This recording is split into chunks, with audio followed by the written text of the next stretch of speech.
Hey guys, this is the season finale of Nerd Taku Podcast. I'm your host, Eli. Joining me today is my good friend and co-host, Ben. Hey guys, happy to be here.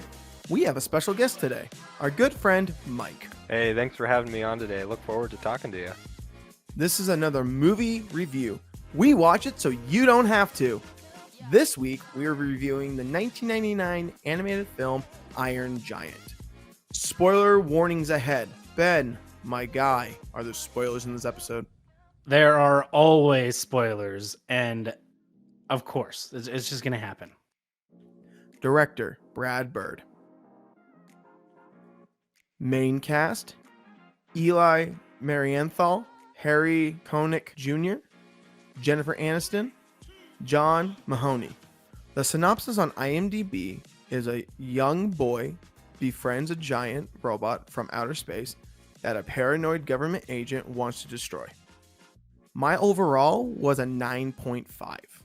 My overall was also a 9.5.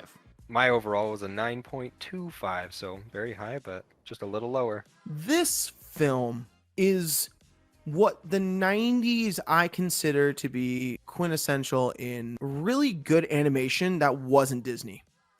When I think about it, I look at it and it's Warner Brothers. And I really enjoyed this whole experience for a film that is based in an area that I lived in, based in the 50s, but I lived in the New England area. This is based in Maine in a town called Rockwell. And I really do enjoy the story because I just feel like I know the environment, a little bit of the area of Maine, and it just feels like home. So I really do enjoy this whole experience. Ben, how did you feel about this?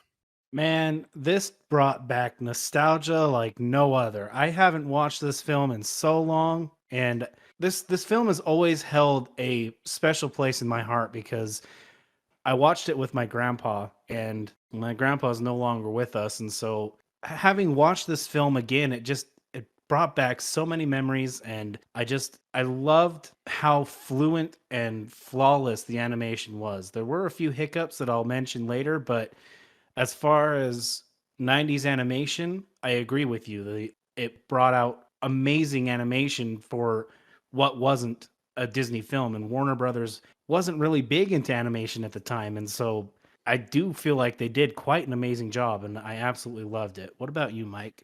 Similar story. I grew up watching this film. It was by far my favorite film growing up as a kid. Maybe that ages me a little bit, but yeah, it was one of my all-time favorites growing up. So it definitely brought back that nostalgia.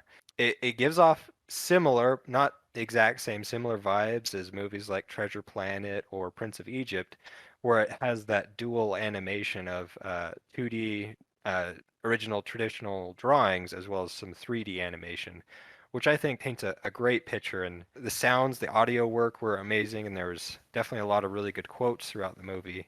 Overall, I really enjoy it, and I'll watch it again and again. So, Mike, because you picked this film, what for this episode, why did you want to explore this film since it was a nostalgic childhood thing? Why did you pick that specifically? Because you have a library of movies and anime you could have picked from. Why this one specifically? That's an excellent question. I think it might have to do with the wanting to revisit the nostalgia, because like Ben, I haven't watched this film in a long time, despite it being one of my favorites. I think also growing up, my sister watched this a ton during like a single summer break, and so it made me actually kind of move away from the film just because I watched it, multiple times a day for maybe a couple solid weeks. But specifically why this film, I think it's a good solid film that a lot of people have seen and bring back that nostalgia for a lot of people and really break down what makes this film so great since it's been so critically lauded and highly praised. So I figure, why don't we break down into it and see what makes this film great and above others in some cases. All right. So let's get into this. We're going to start with our list. We're going to start with plot. I gave plot a 0.75. I gave Plot a 1. I gave plot a 0.75. Why did you give plot a 0.75, Mike? Looking at just if I had to write down this story on a piece of paper in its most general form, you've got an extraterrestrial that lands on a planet discovered by a boy. Both are in their innocence and they become fast friends. but then, outside forces try to tear him apart and get rid of the extraterrestrial, and then the extraterrestrial then will save the day. And I mean, overall, it's a very simple plot. I don't feel like it's a bad plot, but I didn't feel like there was a whole lot of depth just to the storyline. I mean, there's depth through in many places throughout the rest of the film, in dialogue and character development and things like that. But in just the run-of-the-mill plot, I feel like it was good, but not some of the best. I feel the same when you look at this film. It gave me that vibe of it has the same concept as like E.T., where you find this extraterrestrial, the government wants to destroy it because once they find out about it, the boy tries to hide it. And that's what I feel. So it's just like it's a good story. Like, don't get me wrong, the plot is really good, but when you write it on paper, like you said, I see it as it's simple. It's a little bit feels like it was a little bit of a copy from that, like some aspects, but then overall, it finished well. But that's why the ET vibe. Yeah, just one. Yeah, I think it makes a great kids movie, and kids movies need to have a very simple plot and kind of straightforward. So it definitely makes it really good for kids. And as a kid, I definitely would have given it a one in that regard. But for a general audience, 0.75. Yeah. I had to look at it from a kid's sense. I had to look at it from what they were giving to the audience. The audience was meant for kids. Therefore, the plot was simple. There's so much development, there's so much given throughout the cinematography, throughout your scenery, your directing. I mean, it was just so well done that this story progressed in a way that it gave you the feels, it gave you heartbreak, it gave you excitement, it gave you fun. It had enough in it that for the audience that they were targeting, the plot was absolutely stupendous. It was exactly where it needed to be. It had its straightforward story, but it had all the feels that needed to be put in it to kind of bring your adult audience in as well, enough that they will stay engaged in the film. So I felt like it deserved a one. It hit the target audience perfect. I see where you're coming from looking at it as a child because this film is for made for children, and we're looking at this in the aspect of we all watched it as a child. We started as a child and we're now adults looking at this. And I can see where you coming from when you're looking at the child aspect of it, like looking at it as the eyes of a child. But I still feel like the ET vibe is just too much for me. And but I still really enjoyed the story. I really did. Acting. I gave it a 1. I gave the acting a I also gave it a one. I felt this cast, it was just a stellar performance from everyone. I loved Eli in it. He was Hogarth. He was such a strong voice actor for just being such a young age. You could feel the inexperience that he had, but it was still like for making this like his one of his first projects he's done. I thought it was really good. And I love Harry Connick Jr. He was so good. He's a very iconic voice when you hear him because he's a very well-known singer. So like I always recognized him when he does his roles, and it just felt really clean. I really did like this cast, and it was unexpected. Like I never thought Jennifer Aniston was actually in this film when I originally watched it, but then when I looked at it, I was like, oh, she's the mom. So I really did like this cast. It was really good for such an underrated film. This was a really stellar cast. I felt even just with the amazing main cast, your stellar main cast, even your support characters did an amazing job. Even the commander's general, who was in control of the tanks and the jets when the missile was taken off, even his voice was enough to captivate you into thinking that this situation was strong and real. There were so many points throughout this film that the actors just did a stupendous job. And even Vin Diesel's portrayal as the Iron Giant, he had very few lines. He barely even talked. But with the few words that he did get out, they were enough to pull you into this story. They were enough to pull you into this character and make you connect to the Iron Giant. And Hogarth's performance, being as young as he was, absolutely stupendous. I felt completely connected to Hogarth. I felt his pain. I felt his sadness. I felt his happiness. It was just an outstanding performance. And Jennifer Aniston as the mom, like you said, I had no idea who she was until, to be honest, it was this rewatch. And I'm like, holy crap, that is Jennifer Aniston. I had no idea, but she did an amazing job. I connected with the cast so well that their performances just outshined. It was just amazing. Yeah, for me, I gave it a 1 as well because besides my own opinion, just seeing that this movie got 9 awards out of 15 nominations for voice acting, and Eli got his own award for voice acting as well. I mean, you can't deny the fact that, this film got high praise because of its voice acting. Maybe not alone, but that was definitely a high point. But in this case, Eli or Hogarth got a perfect portrayal of a kid who, discovered a robot and was going through all the ups and downs because of it. He accurately portrayed his character, and I think oftentimes we can see voice actors in at least certain animes or certain shows or other movies where it doesn't really fit their face, but I think his voice fit the Hogarth face very, very well, as well as all the other characters. And one mention as well, Christopher McDonald in real life and then Kent Mansley. I feel like they're like one and the same. Their face in both real life and animated, they're the same character. I couldn't have said that any better. It was, I felt like I was just watching the same person. It was amazing. It was so clean how they picked McDonald to play Kent, and it was just like, wow, this is like a shot for shot. They could do a live action, and he could be the guy. Yeah, my first introduction to Christopher McDonald was in Flubber, where he's the friend trying to steal a friend's fiance or coworker, I guess. And so just seeing his character in Flubber and then also the voice actor in The Iron Giant as Kent Mansley, it's like, yeah, perfect in every way. Just a little side note, this film is actually ranked in the top 250 on IMDb. So people really appraised it for both its voice acting and overall story. Like it's won 20 awards and 18 nominations in all around the world. Yeah, they praise it now, but when it came out, it flopped. So it's actually pretty impressive how through the years people have realized what kind of an artistic beauty this actually was and how connecting you can have with this story. And so that boosted it. It didn't start boosting until like the 2010s. But around that time, people started seeing, oh, wow, this is actually a masterpiece. This is very well done. And so that's what brought its ranking from IMDb up, I'm pretty sure.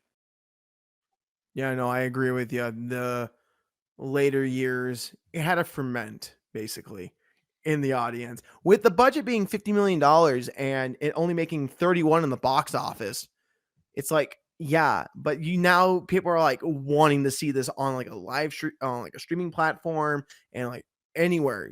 But it's like it's nowhere to be found except you can rent it on Amazon Prime. But like, yeah, no, it's such a good film. Character development. I gave character development a 1. I gave character development a 0.75. I also gave character development a 0.75. Why did you give it a 0.75, Mike? So for me personally, I feel like a 1 signifies that it's fantastic character development. Either you see a character go through a lot of change, or you can see a character's context or why they are who they are. And in this case, I don't feel like I got a very in-depth knowledge of who everybody was. Sure, Hogarth in this rewatch I figured out he skipped a grade. Little details like that of he's this younger kid in his class and he's potential for getting picked on and bullied, and you can hear that a little bit during his when he gets some espresso and he goes on a rant. You can hear him talk about that a little bit. Easy to miss, but those little details are things that I feel like make something go from a 0.75 to a 1. And while there were some, I didn't feel like it was as expressive or well thought out in character development as maybe some other films that I've seen. But on the flip side, I don't think it's bad. There's, you get to understand that this family is struggling. They're having to rent out a room, which is how Kent Mansley comes into the picture. And so you can kind of get a feel for, all right, the mom is working overtime, she's struggling. Hogarth is alone a lot of the time, and both alone at school, probably doesn't have a lot of friends. Therefore, the Iron Giant being his friend is an integral part of his life. So it's not bad, and there are some, but I don't feel like they did as expressive as, maybe they could have, but who knows. This film is great regardless, to who am I to say? But that's my opinion. See, I can see where you're coming from, but I had to give it the one because Hogarth was a loner. He had no one. He had no friends. He couldn't connect with his mom. She was always working. He went to the junkyard and every so often because that's the only place he could connect with someone. And then this giant shows up and he starts to grow this actual connection with something other than just himself. He found a friend in what people would have feared. I feel like his development was very personal. It was enough to really boost his character because he was this kid who was going along, always getting picked on probably a lot of the time at school, and he had no one to connect with. And not only did he develop, but the Iron Giant developed along with him. The Iron Giant had no feelings, he had no thoughts, he had basically nothing until he connected with Hogarth. And then their friendship started to build and build. And then towards the end, when he saves everybody, he's like, he gives the line of he has to stay and he has to go stop this missile. And that connection between the two of them, it was enough to really bring out the feelings towards how strong their connection was and how strong their development was towards each other. And that was the main focus on what the director was trying to portray, and therefore the development was quite powerful. It was strong enough to really pull you into these two characters who were both feeling lonely, needed someone to connect with, and they did. And I felt like the development was just powerful enough to really bring that up to a 1. I agree with both of you on both your points. Like I see where the loner and the deep connection with the Iron Giant and how they both are coinciding with each other in the development. And I do see where you're coming from, Mike, where it's like the little nuanced details are coming when you don't notice that he skipped a grade, and like the little subtle details of how he felt about being bullied and felt like basically a loner as well. And for me, when I gave the 0.75, I looked at it as I felt Hogarth's development was so good. And it was very understandable where he was coming from. It was just certain details like that you can miss that was confusing me. And then Kent Mansley, the development that they were trying to do with him was just bringing down a little bit of everyone else because he was just digressing. He was just going down through the whole thing. He was trying to start with, "Oh, I'm this guy who's up and uppity," and then he had to give up. He had a lie saying the robot killed a child, and then he forced the missile to be launched, and he tried to run away from it. He wasn't this powerful young man, this powerful young adult who was trying to be like, "Yeah, Kevin Mansley worked for the government." No, he was a scared chicken, scared child. So the digression of him gave me the 0.75. I love the Iron Giant and Hogarth, but him digressing the way he did became more of a primal instinct at that point for him. And I couldn't give it a 1. I can see that, but the focus of the character development had nothing to do with Kent. He was the antagonist. Therefore, there's not going to be any development in your antagonist. There never is. Your antagonist is there to boost the character development of your protagonist, who is Hogarth and the Iron Giant. That's why he just continuously digressed. That's why his nasty personality just came out and started attacking the Iron Giant. He is the antagonist. That's why they won't put any type of development onto your antagonist. The character development is going to be solely based towards your protagonist, and that was Hogarth and the Iron Giant, and I felt like that's why it deserved the 1. They really did boost each other up. One other thing I'd like to add, just because this is very interesting hearing the two sides of it.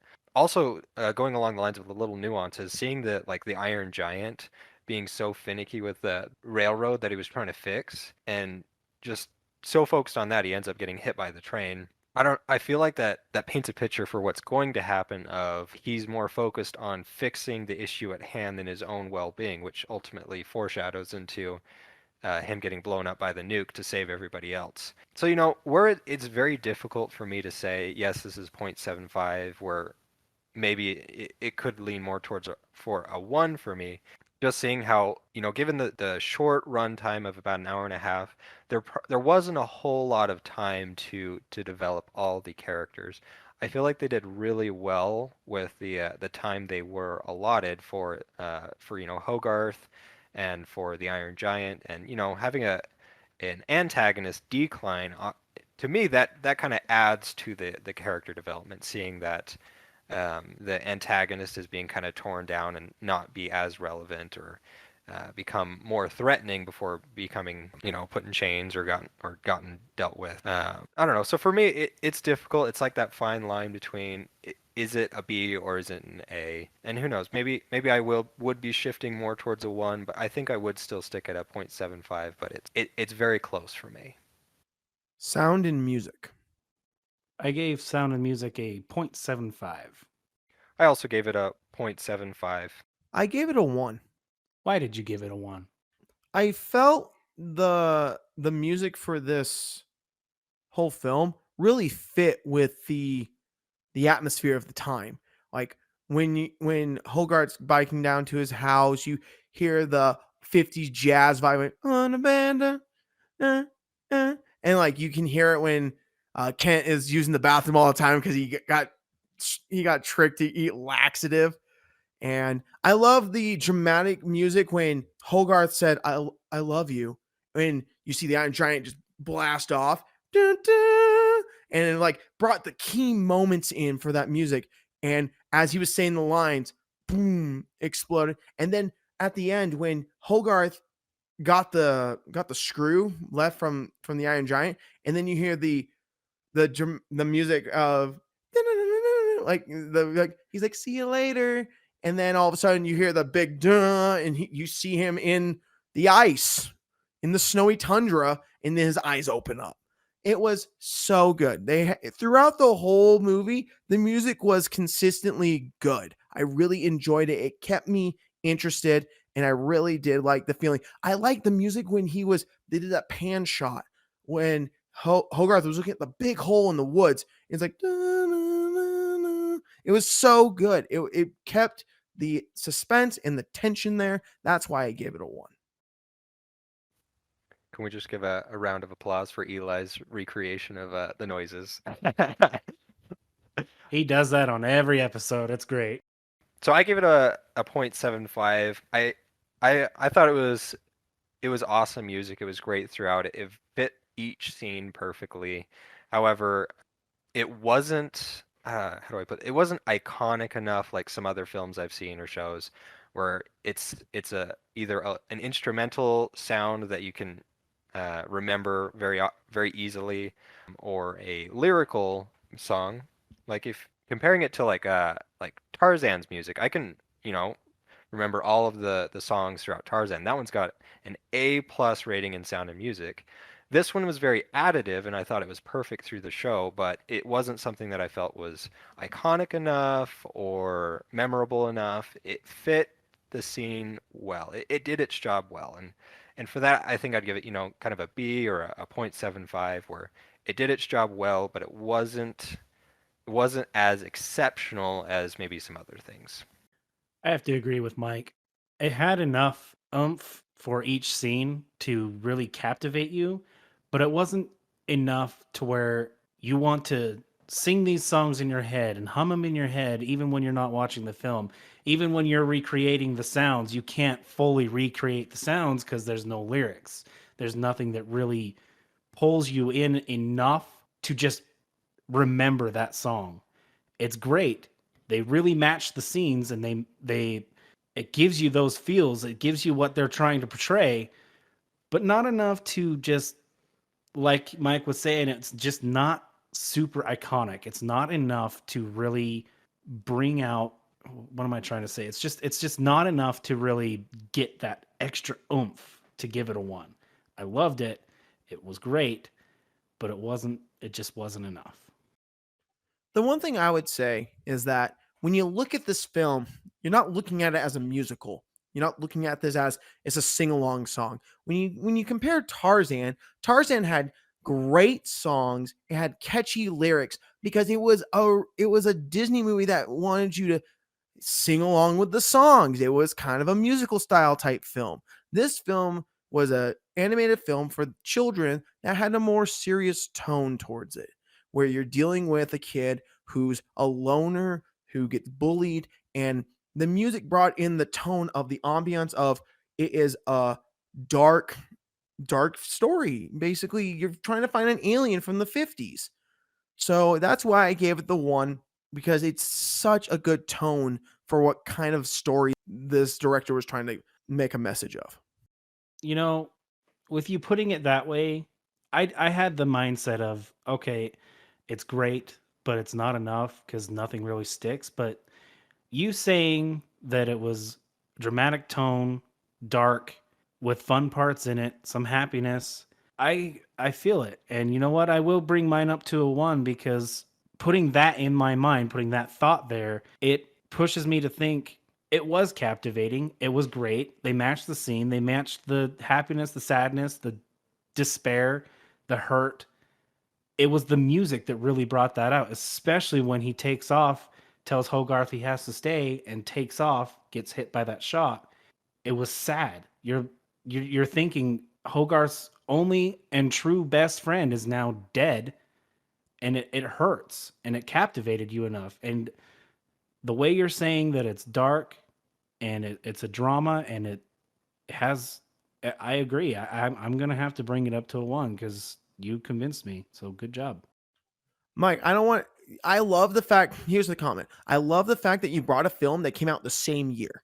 I love the fact you brought up Tarzan. Tarzan and Iron Giant came out the same year, like in the theatrical release year.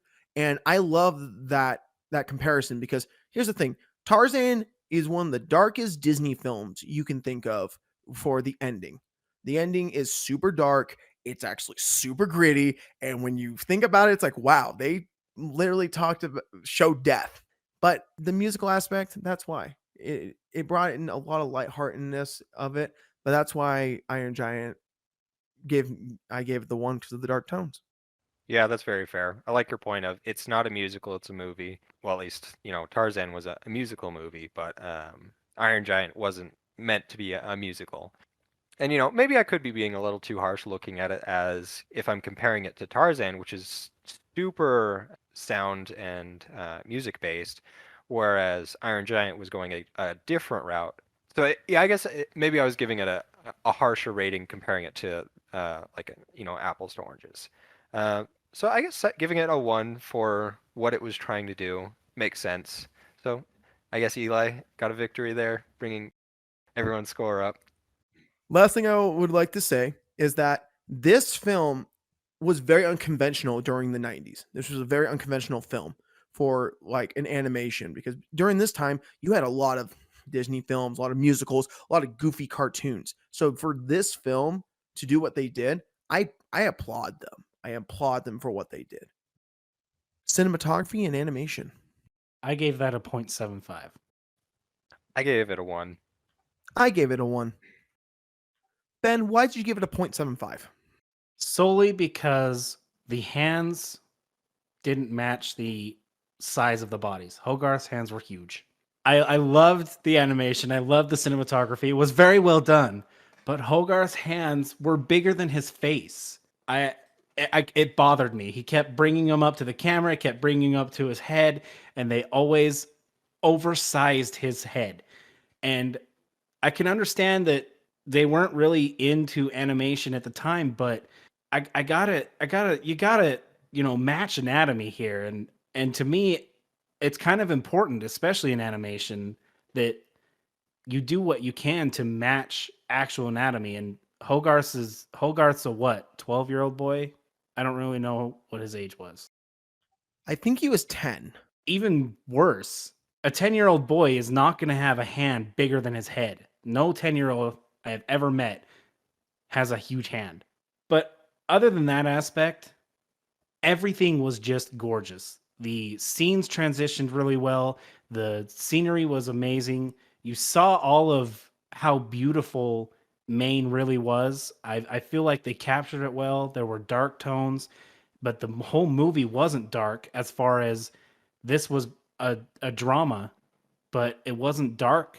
The dark tones weren't taking over the film like they like to do in a lot of shows. And I felt like the cinematography was great. The animation was amazing. It's just that little detail, just Hogarth's hands kind of, I had to drop it for that. I gave it a 1 because of this. My head was the same size as almost as I was born. So my body was abnormally disproportionate. So in the concept of your hands, I could see where you're coming from, but that kid was super undeveloped, probably because he skipped a grade, and he probably looked like a dork because his dad, you never know who his dad was, probably was a big guy. So he could have had disproportionate hands because of that. Because I could wear baseball caps that my dad wore when I was 1, 2, and they fit. So as when you said that, I could see where you're coming from, but I could see it as the kid's just developing weird, super weird. But no, I agree with you. The tones weren't taken over by the dark tones. The movie wasn't taken over. It was so good. I love that this film was a drama, but it didn't feel like with the lighting and the color grading, it was a drama. It felt like it was still that child film that you could still connect with and have a good time. Yes, there were scenes at night which were a little dark, like Hogarth going through the woods, but they brought it out with blues and greens, and they brought it out with white with the lighting. It was so clean and rich. That's why I gave it the 1 because of the color grading and the tones. Just kind of jumping off of the hands and the head, because why not add to it? If we're going to be talking about odd shaped thing, Kent Mansley's head, the oddest shaped head I have ever seen. Probably not, but anyway.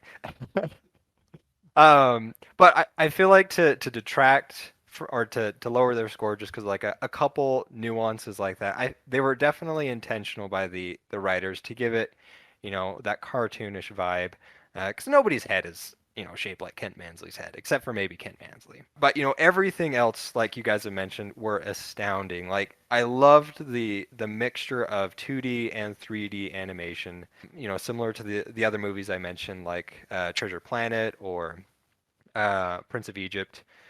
They work so well together, and I don't know why movies today have stopped doing that route, just because they work well together. The very beginning where he's crash landing, flying through the clouds, the Iron Giant that is on like the meteor, crash landing through the clouds into the ocean, and all the different scenes like that. Fantastic. The scene where he's jumping into the lake and it just splooshes. We talked about sound earlier, but the sound and the animation for that were perfect. So, going through the movie, everything was very visually pleasing for me. So yeah, I gave it a 1. Yeah, I can see why it is definitely intentional. It just going through the film, I don't know. I couldn't get over the fact that his hands were too big. It just I get that that's drawn intentionally, but I had to drop it. I couldn't focus on what I was trying to focus on because I'm looking at these giant ass hands and they're just super distracting. And then I'm like, oh wait, what's going on in the story? Oh yeah, okay, this is happening. Damn those hands. Oh yeah, story. Just stop looking at his hands. Just watch the story. I did that throughout the whole thing, and I'm just because of the distraction on me. It's not because it was bad. It's just it distracted me enough that I couldn't give it the full 1. Sounds like Ben has issues with hands. I think that's the real issue here. They have to be beautiful, all right? They just have to be perfect. I can tell. I can tell you need that symmetric beauty. Directing. All right, so I gave it a 1. I also gave it a 1. I also gave it a 1. Just a general question for you guys. Either you can answer. What do you think was the strongest point for this director? So I do know that his inspiration for this movie was what if a gun didn't, or had a soul and didn't want to be a gun. And I don't know if I quoted that right or not, but the movie captured that quote perfectly. No, that quote that you just stated, that really just defines the whole film as a whole of what he was trying to obtain in his message. Man, that's I never really thought of it that way. The director really did think outside of the box of a film that was very unconventional for being an animated film for children. I never thought of that. What if a gun had a soul but didn't want to be a gun? That's that is a very profound quote to say. I felt like his strongest point was the fact that he knew what he was going for, and just the fact that he was able to get this giant to meet Hogarth, and the connection that this Iron Giant has with this small boy starts to develop this soul, make it so that this gun didn't want to be a gun. And Hogarth is the one who shows the Iron Giant that he doesn't have to be what he is supposed to be. He can choose how he wants to live. And the way the director portrays this is amazing. He just brings this beautiful connection between this small boy and this giant. And it just works. And it's great. And Hogarth helps develop this soul. And it's just the way that the story went through, just absolutely mind-blowing. It was just so well done. I agree with you there. That whole connection with the Iron Giant and Hogarth, the director really made a strong story with it, and it was very impactful throughout. I really loved his direction with Kent. I loved the direction of his what was it, exasperation. Like I love the quirkiness of him. I love the director's side characters really too, because he really put a lot of detail into all what he was doing for the story. I really did like that. So that's why I gave it the one. Something else with the whole scene of what if a gun had a soul and didn't want to be a gun, and the same topic that seems to go throughout the film is you are who you choose to be. One of the greatest quotes from the movie. We can see near the end that the Iron Giant takes on two personas that was introduced to him by Hogarth early on. Early on, when Hogarth came to him in the barn with the books, he saw Atomo and asked who was that, and he's like, "Oh, that's the bad guy." But let's talk about Superman. And if you looked at Atomo for that brief minute, it looked a lot like how the Iron Giant is when he's in his weaponized mode. So at at near the end of the film, when everyone's gone through their development, we can see the Iron Giant take on both the Atomo form and the Superman form. And so he's got a taste of both sides, and he chose in the end to be Superman, or in the sense of if he, the Iron Giant being the gun who had the soul, has tasted both the gun side and the non-gun side, he chose to be the better person because of it. And I think that message can go to us, and we all have decisions and choices in our lives, and some of us have come from bad backgrounds or good backgrounds, but ultimately each and every day we have a choice to make of who we want to be, and it's not a decision that somebody else makes for us. We make that decision, and so I think the director portrayed that message very well. Attraction. I gave Attraction a 1. I gave Attraction a one. I also gave it a 1. I felt this film, for being that underrated film, I loved the connections with the characters. I loved the scenery. Like I said before, the area that it's based on, I've been to those towns. I've been to those areas where there's small, tight knit communities with a lot of diners and a lot of forestry areas in Maine. It's a beautiful place. It's very captivating. So, like, just knowing this, I kept my eye going because I loved the environment. And the film overall was just a great story. So that's why I gave it a one, because I love the connection I can make it personally for myself. I gave this a 1 because the attraction was phenomenal. Not only was the development, the music, the cinematography, the acting was amazing, but the thing that really, really attracted me to this film was the bond between Hogarth and the Iron Giant. It is so strong that the threats that come to the Iron Giant, Hogarth does everything in his 10-year-old body that he can to try to protect this friend that he made. He's so lonely. He needs someone, but he just doesn't have that because his mom is working all the time. And all he has is this giant that he finds. And the bond between them is so powerful that you can just feel the love that Hogarth has for this giant. It's his best friend. And when he goes off to fight that missile, take that missile on, it hurts. It You feel the pain. Just the music that's going, the emotions that are flying. When he says, "I go, you stay, no following," like that crushes your heart because you know Hogarth doesn't want this to happen, but it has to happen so that everybody can survive. And it's just so powerful. And that bond between the two is really what brought that attraction up, for sure.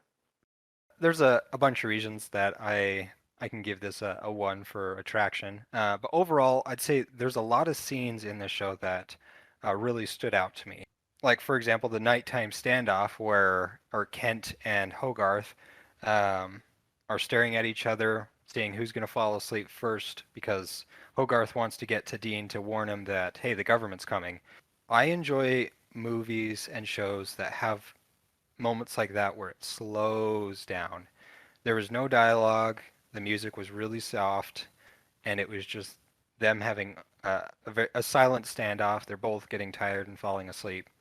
And I mean, there wasn't a whole lot to the scene, but just the fact that it slowed the pace of the show a little bit, it stood out to me, and I enjoy when a show does that. It's very similar to the show Spirited Away by Studio Ghibli. The train scene, now I wouldn't compare it necessarily exactly to the train scene because that's, an entirely different animal where that one just breathed life into the show. This one was just nice that it had that moment to slow down. I also really liked the quick thinking of Hogarth during the scene where he's trying to get the hand out the bathroom window and Kent and his mom are outside and they think he's on the toilet having a hard time and it was very quick thinking by him when they bust in and he's like, oh, can I not have some privacy? And then the mom slams the door in Kent's face and it squishes up.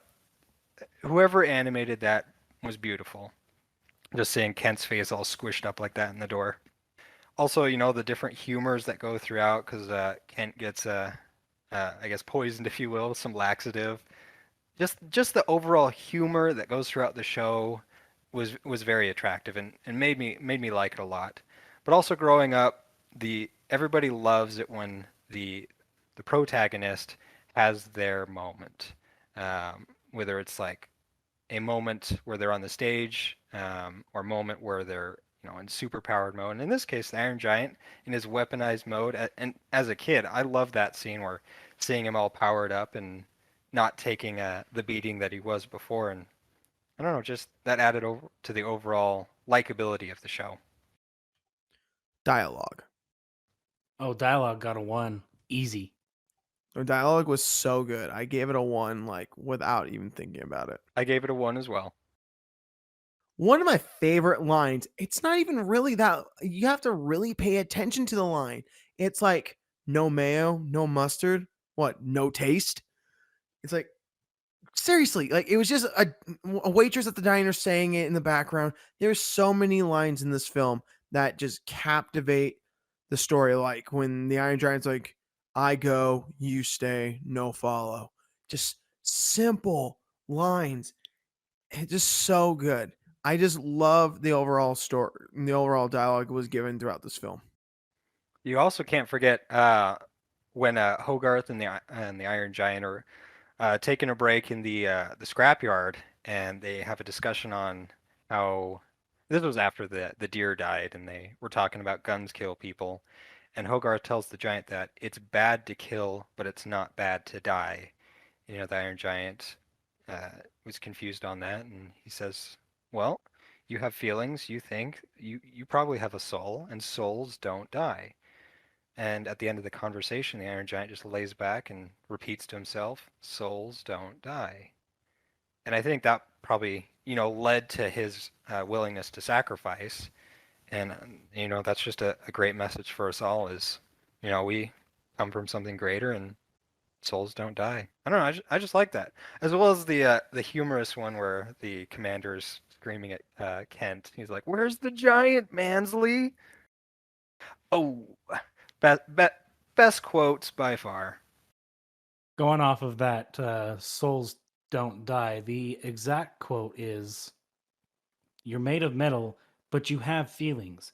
You think about things, and that means you have a soul, and souls don't die." Absolutely beautiful. A few other quotes that I really, really loved. This one, this one just hit real good. It's when he starts to turn into his gun form, and Hogarth says, "No, wait, it's me, Hogarth. Remember? It's bad to kill. Guns kill, and you don't have to be a gun. You are what you choose to be. You choose. Choose." And the Iron Giant ponders it for a minute, and he says, "I know gun." It's so powerful. It's, wait a minute, you're right.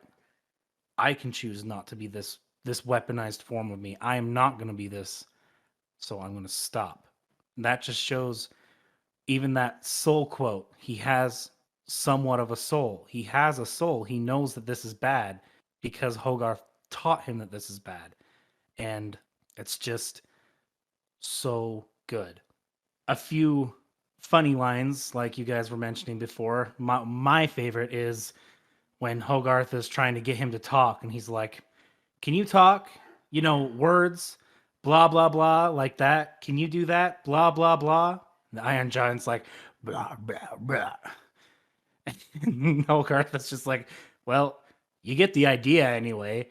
That that line has always made me laugh. Every time I watch this film, that line has made me laugh. And when he's about to take off, or right after he says the "I go, you stay, no follow," he says, "No, Otomo, I, Superman," and takes off. It's so strong because he showed him, "Oh, that's Otomo. He's the bad guy. We're going to focus on Superman." It shows that the Iron Giant understood that he doesn't have to be the weapon that he is, and I loved it. There are just so many good quotes in this film.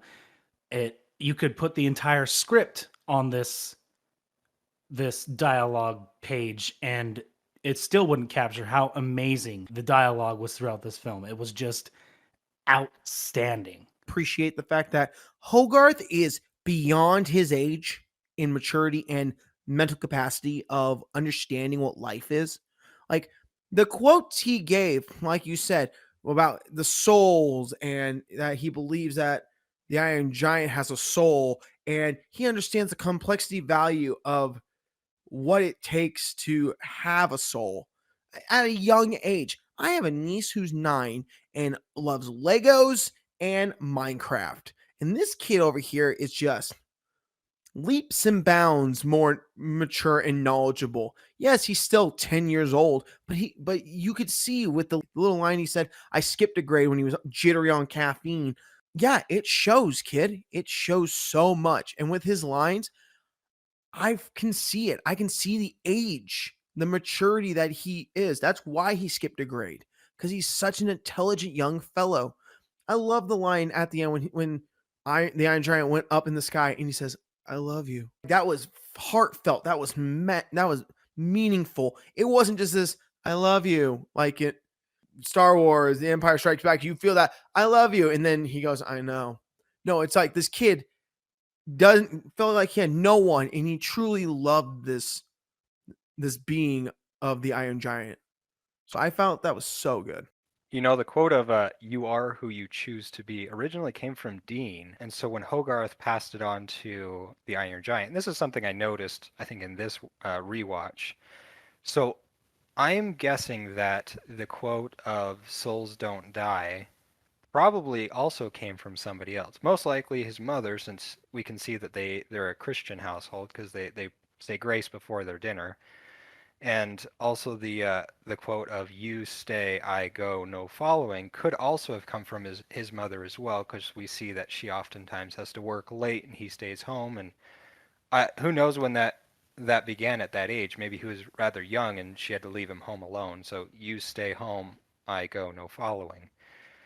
I think that, can tell us a lot about how our actions, our words can impact young kids very greatly. And if you look at your mannerisms and the way that you talk or do things, oftentimes comes from other people. So we influence everyone around us, especially younger kids, a lot more than we probably realize. Very well put. I couldn't have said that any better. I completely agree with the fact that we as individuals influence everyone around us. I see it every day at work. Everything that I do at work is scrutinized. Everything that I have to go out to the public and show respect for every individual, not just the mayor, not just the city council, not just the employees, but for even the homeless that live out there, even the drug addicts that live out there. I have to show respect to all. And just the way that Hogarth has absorbed everything around him and now teaching the Iron Giant the exact same things that he's absorbed and he's been taught. It just, the circle goes round. It just keeps going round and around and around, and everybody influences everyone. It doesn't matter who you are, you have an influence on someone always, and it shows really well in this film. The influence that you see through the film, I think one of the best things I ever heard is you're influencing someone that's not even around you. Like you got to realize that no matter what you influence, what your impact is, will affect someone that's not near you because someone else saw it and that's going to affect them. So you always have to put that in your mind. Like your influence on someone at a job could affect someone 10 generations down the line without you even knowing that it affected them that way. Your great grandfather could have said, "Oh, yeah, this man changed my life," or "This man's words of encouragement changed who I am to make you who I am." So this film really showed Hogarth being that generational influence. Scenery. I gave Scenery a 1. I gave scenery a 1. I also gave it a 1. I love the scenery in this film. This is such a relic of the 50s. You can feel it's right after World War II. You can see the kids all like, let's blow this thing to smithereens and yada yada. But you could feel the atmosphere of the older cars, the racing bike that Hogarth was riding. It was like a spaceship or something. It looked cool. It was the hippest bike in the neighborhood. I love the atmosphere you got. I love the tones, the dark tones throughout the woods. I love that they use the woods to like in a really great advantage. The New England area is such a dense forest. Me and Ben went on a trip out there in 2018, and you can say like it was dense woods, right? Oh yeah, that's all there was. A lot of Cape Cod is just covered in dense woods. And with Maine, it's nothing but dense woods because the population is less than a million. It's like 1 to 3 million or something like that. And it's crazy. The movie showed the dense foliage of the landscape. I loved the tones that it gave, both light and dark. And I loved the snow that they did. It really captivated me and kept me watching because it was so clean.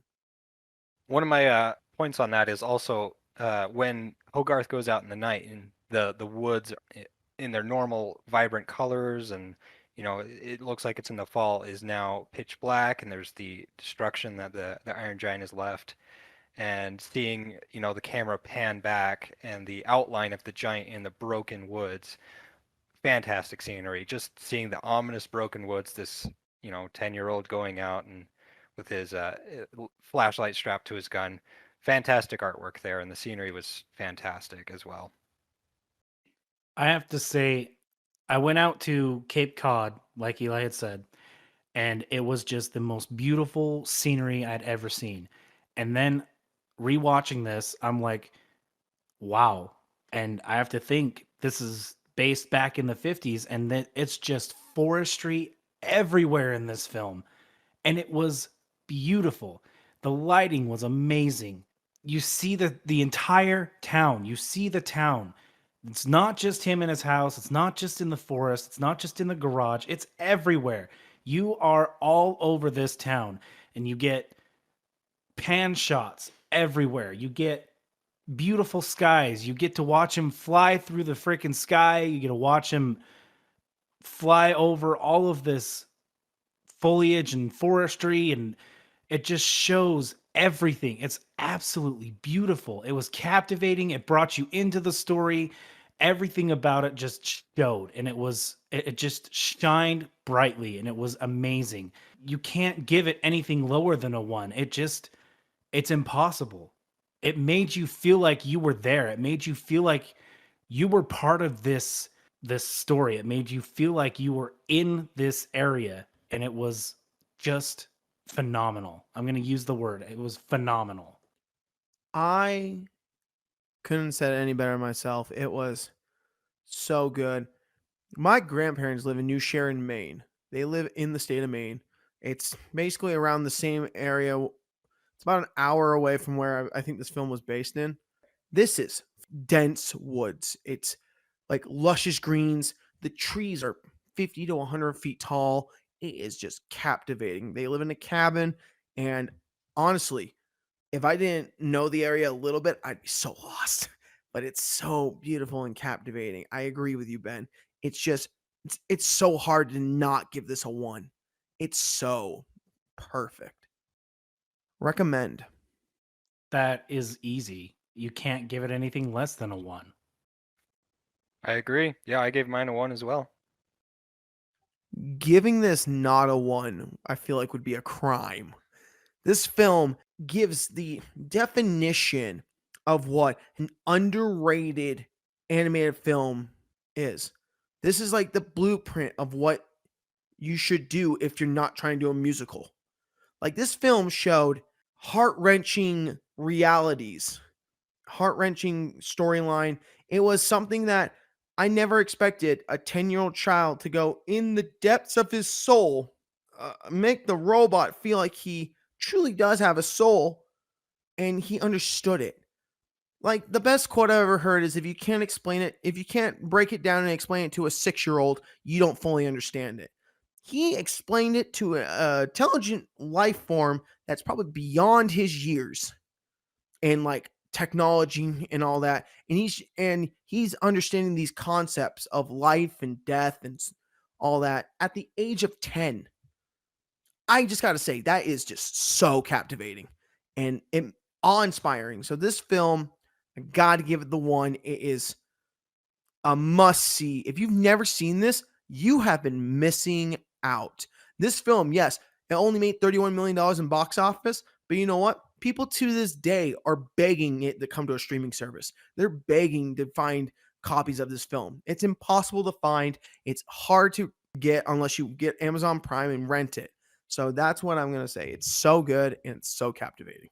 I definitely agree with all those points as well. It is hard to give it anything other than a full yes recommendation, 1 high praise. Something I think I was talking to Eli. I don't know if we said it before in the recording so far. It's a film that definitely needed to ferment. When it first came out, the box office was $31 million, so obviously it was a bombshell. And you'd think, oh, that must mean it's a bad movie. But I think it was just a movie that didn't get the right advertising or didn't hit the right audience at the right time. But it's an underdog story. The movie came out, didn't get a lot of traction, but is easily one of my top most favorite films of all time. Yeah, and again, if you haven't seen it, highly recommend you watch it. I cannot believe anyone would give this below a 1. I feel like just like Treasure Planet was, it was not appreciated at the time at all. It was released, and like Mike was saying, I feel like it just didn't get the advertisement that it needed because it was a phenomenal film. I'm going to use the word again.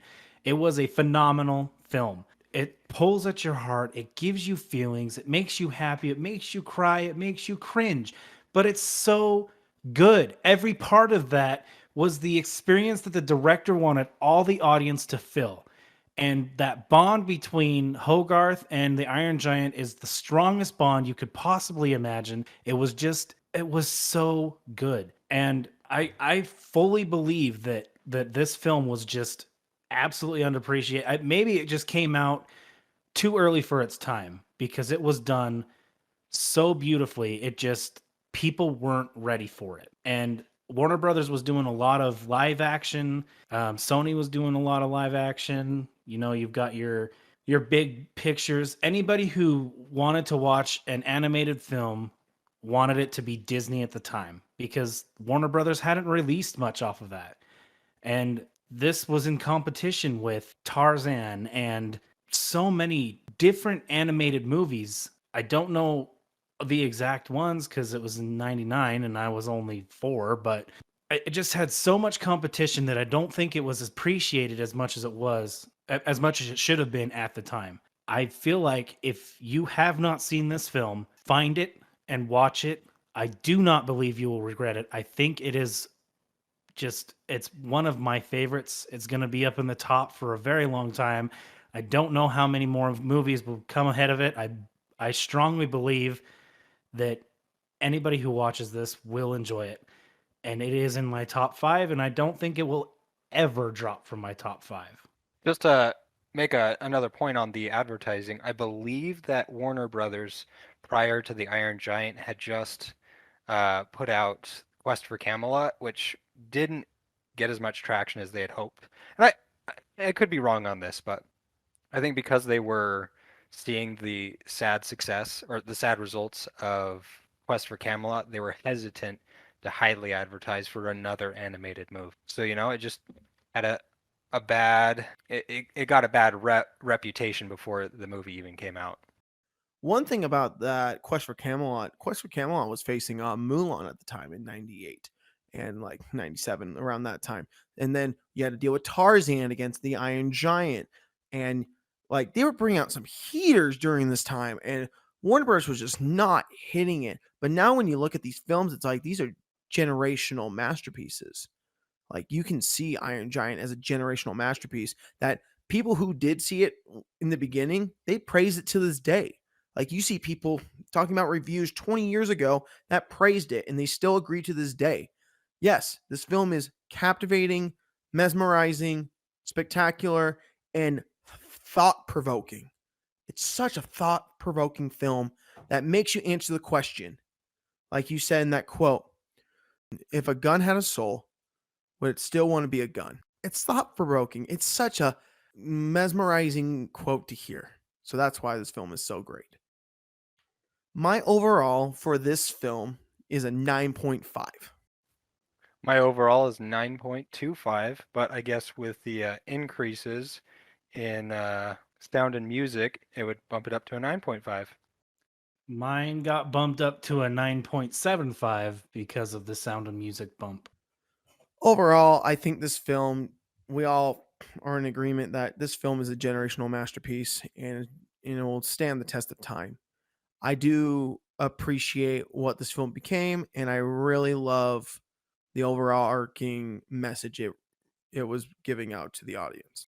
My overall thought is this film just holds a special place in my heart. I used to watch it with my grandpa, and he's no longer with us. And having done this rewatch, it just brought back all those memories that I had with him and how much I loved this film, how much he loved this film. And it's so captivating. It will pull you in, it will pull at your heart, it'll make you happy, it'll make you cry.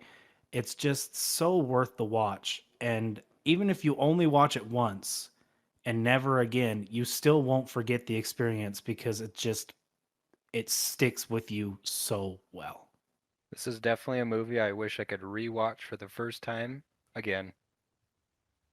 Absolutely agree. Absolutely. I couldn't have said that better myself. So, as we're wrapping up this episode, I'd like to thank both of you gentlemen, you, Mike and Ben, for coming on the show. I really do appreciate you coming on, especially you, Mike, for your first time on the show. I do really appreciate it. Yeah, thanks for having me. This is definitely something real fun. I absolutely love doing this show, and I'm happy that we got through our first season. I'm sad to see that we're going to take a short break, but don't worry, because we've got plenty more coming for you on season 2. It's going to be just as fun.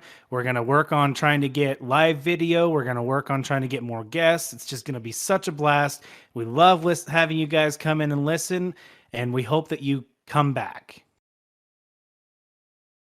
Yes, like Ben said, season 2 is going to have a lot of new opportunities for us. We're going to start trying to do more video on YouTube. We're going to try to upload new and exciting videos that we've never seen before. We're going to try to bring more guests on because I felt like season 1 we did well, but I think this time we want to bring other people's videos in, what they consider being good, and I would love to hear from others their experiences with film.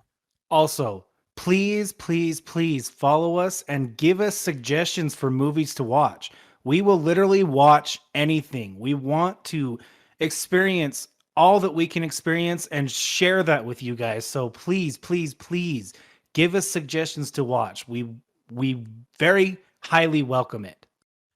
We watch it so you don't have to. We do our best to try to watch anything you guys suggest us. All of the films we watched this season were basically suggestions from others that we've heard in our lives. So give us the suggestions, give us the comments. Follow us on Instagram at nerd_taku_podcast. We are both on YouTube and Spotify. We also have it on Google Podcast. You can follow me under Kingdom Notes Studios to get the full podcast on YouTube. So as always, guys, thank you for tuning in to this season. I appreciate you all. We'll be back in a few weeks with season 2, and we're going to try to bring new and exciting content, and hope you guys join us for the journey. Thanks, guys. Thank you so much, guys.